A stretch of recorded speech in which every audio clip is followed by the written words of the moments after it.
ሰዎች ይቅር ቢሉን ቢምሩን ቢተውልንም እንኳን አይረሱልንም። የረሳውልን እንዳይመስልን የሚሉት የሆነ ነገር ስናጠፋ ያነሱታል። አንተ እኮ ከዚህ በፊትም እንዲህ አድርገህ የበደልከኝ ሰው ነህ፣ የረሳውልን ይመስላል እንዴ ይላሉ።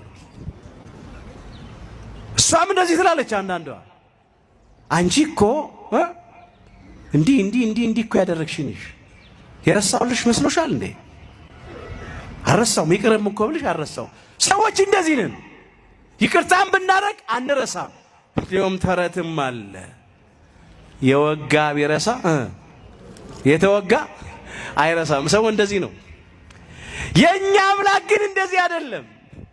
እስቲ በሉ ባካችሁ፣ በደላቸውን በሉ እምራቸዋለሁ፣ ኃጢአታቸውንም ከእንግዲህ ወዲህ አላስብም። ትንቢተ ኤርምያስ ምዕራፍ 31 ቁጥር 34